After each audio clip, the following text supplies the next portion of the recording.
내 가오를 요만큼 만족시켜주면서 돈을 벌 수 있는 게 뭘까? 저는 도시락 싸가지고 다니면서 말리고 싶어요.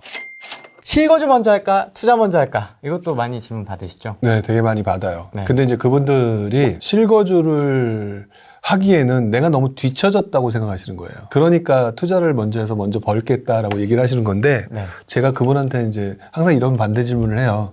그래서 얼마나 공부하셨습니까? 왜냐면 그분들이 대부분의 투자자들 중에 상당수가 보면 약간 한탕주의 성향이 좀 있어요. 한탕주의. 네, 한탕주의. 한 번에 빵. 근데 지금 시장은요, 복잡계라고 해야 될까?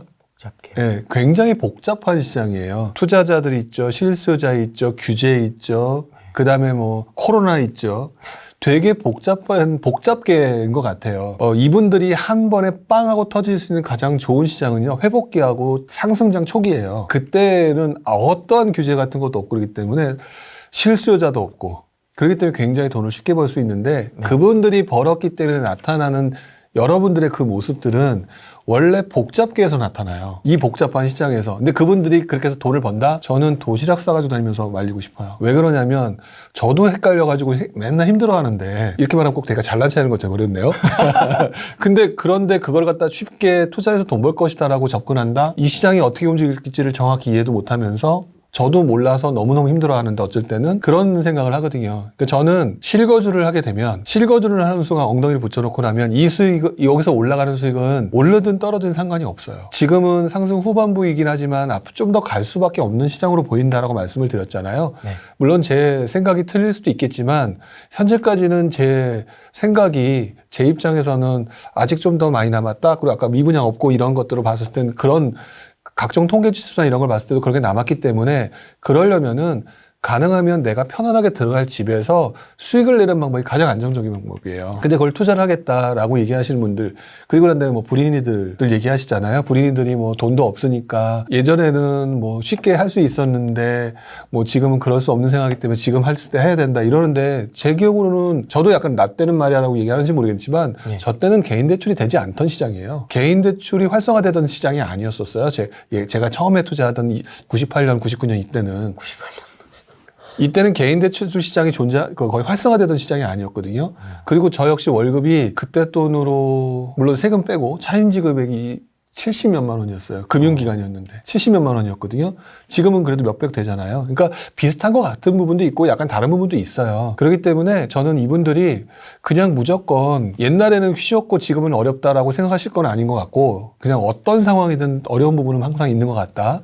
근데 지금 상황에서는 무조건 투자가 먼저다라고 하는 분들의 공통적인 성향이 느껴지는 게 뭐냐면, 실수요로 좋은 데 들어갈 수 없으니까 투자해서 돈을 만들겠다라고 하는 욕심이 숨어 있다. 근데 다 보인다. 근데 그 보이는데 그럴 만큼 이 복잡한 상황에서 그거를 갖다가 충분히 이 동네 가서 돈을 벌 수 있다라고 판단할 수 있는 능력을 가지고 있다. 또 그동안 공부했다. 그러면 하셔도 되는데요. 그렇지 않은 분들이 너무 많아요. 자기 심리를 극복해내지 않으면, 당장 옆에 있는 개똥이 아버지 돈 벌었다는 것 때문에 지금 울그락불그락 하는 멘탈을 가지고 있는데, 그게 어떻게 투자가 쉬워질 수가 있겠느냐. 정부가 뭐가 치고 뭐 시장이 바뀌고 뭐가 외국에서 뭐가 문제가 생기고 어떻게 견딜 거냐, 그 멘탈을. 그런 부분이기 때문에 저는 실수요로 커버를 해라. 지금 실수요장이 아직 서울 수도권 같은 경우는 괜찮다. 그렇기 때문에 들어가서, 저도 처음에 그렇게 한 거나 다름이 없어요. 첫 투자가 당연히 서울일 수가 없었죠. 원래 집은 빌라에 살고 있었는데, 서울 빌라에 살고 있었지만 첫 투자는 가지고 있는 돈이 없으니까 그때 이제 부천에 가서 한 거였거든요. 저 같은 경우는 부천에서 첫 투자를 했던 거고, 그러니까 서울에 올라가는 거에 비하면 아무것도 아니었어요. 그랬던 상황을 차근차근 겪어오면서 바꾸는 과정이 있는 거지, 그러면서 지식이 쌓여야지 제대로 투자가 되는 거지, 지금 투자를 하겠다라고 하는 거는 왠지 내가 로또 맞을 것 같은 느낌인 것 뿐이라고 저는 생각을 해요. 그럼 그 첫 투자가 그 포도마을 반달마을 그 사례로. 그거는 세 번째 투자였어요. 그 세 번째였습니까? 네, 그게 이제 또 다른 깨달음이었던 투자고, 원래 그 책에서 적었던 그 포도마을 부분이 아니라 첫 번째 투자는 그쪽이 앞서서 송내역이라고 하는 그 주변이었었어요. 근데 그 동네에 이사 가서 살면서 관찰하면서 봤던 게 바로 그 책에 나왔던 그 동네인 거죠. 그래서 이렇게 퍼즐을 맞추는 거구나 라고 하는 거를 직접 몸소 느꼈던 이런 과정이 있어야 된다는 거죠. 그럼 첫 번째 투자하고 세 번째 투자하고는 좀 완전 뷰가 많이 달라지셨겠네요. 그렇죠. 첫 번째 투자를 했던 곳은 지금 와서 솔직하게 고백하건데 제 입장에서는 제 나름대로는 그때 우리 그 아마추어 분들 처음 하는 분들 제일 먼저 할 때는 그래도 역세권이 가까워야 되고 그 주변에 뭐가 있어야 되고 이런 거 따지잖아요. 네. 근데 그래서 그때 한 2, 3천 올랐나 처음에? 올랐는데 막 어깨에 뽕이 들어가고 막 기분이 좋고 날아갈 것 같은 거예요 처음에. 그랬는데 문제는 제가 이제 나중에 깨달은 거지만 제가 잘 판단해서 투자한 게 아니라 회복기였기 때문에 오른 거예요. 아, 장에 의해서. 장에 의해서 회복기 때문에 오른 건데 제가 뽕이 들어가 버렸던 거죠. 뽕이 들어가 버렸던 거고 그러다 보니까 뽕이 들어갔던 상황에서 제 책에 나왔던 그 포도마을이라고 하는 그 부분 있잖아요. 그 포도마을이라고 하는 그 부분을 처음에는 저도 역시 또 무시했었어요. 당시 상황에서. 그러다가 이제 우연히 어떤 그 계기가 돼서 아 이거다라고 하는 그때 뭐 제 책에서 말하는 그 퍼즐 맞추기 네네네. 그 했던 부분을 했던 게 바로 이제 거기서 시작이 됐던 거고 아 이런 거고 나면서 자연스럽게 체득하는 과정 그 관찰과 체득 이게 발생을 해야 되는 건데 지금 많은 분들이 투자를 먼저 할까요? 실수요자를 먼저 할까요? 하는데 관찰과 체득이라고 하는 과정이 없어요. 관찰과 체득이라는 과정이 필요하려면 그 동네에서 살면서 계속 지켜봐야 된다. 그것 좀 필요하다고 봐요.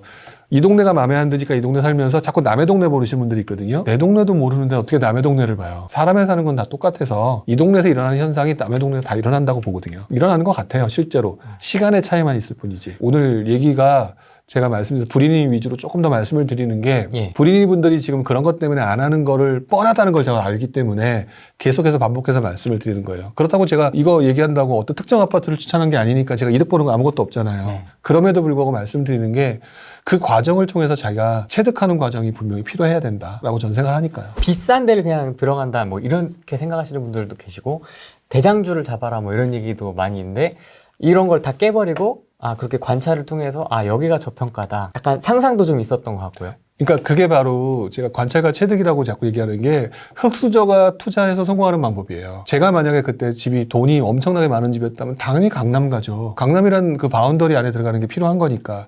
근데 그게 불가능한 상황이었고 그럼 내가 불가능한 상황에서 할 수 있는 게 뭐냐. 그러니까 이게 자기 자신에 대한 가오가 중요한 게 아니라 네. 자기 자신에 대한 냉정한 분석이 필요했어야 되는 거고 저도 역시 그 가운데에서 사실 그때 처음 샀던 집이 중동 신도시예요. 냉정하게 말하면 저도 가오를 부린 거예요. 그게 부천에서 이왕이면 중동 신도시를 가야 되는 게 맞다고 저도 생각을 했던 거고 네. 그러니까 그 중에서 입지를 선택한 거죠. 저도 강남에서 살고 싶었고 아니면 어디 좋은 데 살고 싶었지만 네. 제 수준에 맞는 데서 선택을 할 수밖에 없었던 거고요. 선택을 하고 난 다음에 저도 거기서 계속 살고 싶은 생각은 없었어요. 이렇게 말하면 부천에 사시는 분한테는 죄송하지만 네. 그럼에도 불구하고 저도 올라가고 싶었고 올라가려다 보니까 방법을 만들어야 되는데 아는 방법은 별로 없고 시간은 뭐 누구는 그때도 사실 냉정하게 보면은 2001년, 2002년도 강남 엄청나게 올랐거든요. 그거 보면서 박탈감 느끼죠. 저는 4, 5천 올랐는데 박탈감을 느끼고 막 이런 거 보면서 그 과정을 다스리고 그렇다고 그 옆에 갈 수는 없고 그 근처도 없고 아무리 찾아도 서울에는 없는 거예요. 저도 가오가 있어서 그 당시에 구로 금천은 그 당시 이제 지금처럼 좋았던 때가 아니니까 또 거기는 가기 싫고 네. 그러니까 저도 똑같은 가오는 있었어요. 근데 그럼에도 불구하고 현실적으로 내 가오를 요만큼 만족시켜주면서 돈을 벌 수 있는 게 뭘까? 이 궁리를 하는 거죠. 남자는 중동이죠. 그러다 보니까 제 입장에서 물론 또 회사가 또 그때 제가 부천에서 근무하고 있었어요.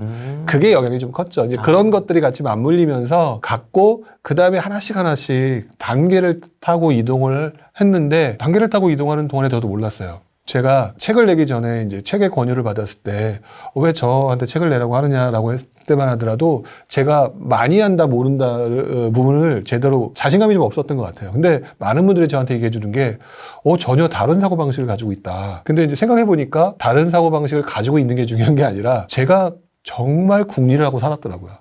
온갖 궁리를. 근데 저도 흑수저 출신이고 머리가 그렇게 좋은 편이 아니에요. 궁리를 하다 보니까 흔히 말하는 빠릿빠릿하게 하시는 분들에 비하면 저도 상당히 오래 걸린 거죠. 그러니까 다양하게 경험을 하게 된 것 같아요. 헛짓거리도 많이 하고. 그럼 궁리를 좀 잘 하려면 어떻게 해야 될까요? 직장인분들 지금 많이 보고 계실 텐데 네. 남들과 좀 다른 뷰로 좀 인사이트라고 해야 될까요? 인사이트를 좀 얻고 싶은 그러니까 계속 생각해야 돼요. 계속 그거에 대한 네, 관심을 가져야 되죠. 제가 어느 순간부터는 부동산에 대한 책을 안 보기 시작했어요. 왜냐하면 부동산 책은 물론 이렇게 말하면 같은 분야에 계신 분들한테 죄송스러운 표현이긴 하지만 제가 그때 안 봤던 가장 큰 이유는 왜 자꾸 역세권에만 투자를 해야 되지? 난 돈 없는데? 그러니까 제가 원하는 방법의 투자 방법이 아닌 거예요. 그러니까 제가 이제 그럼 역세권 아닌데 올라갈 수 있는 방법은 질문을 던지잖아요.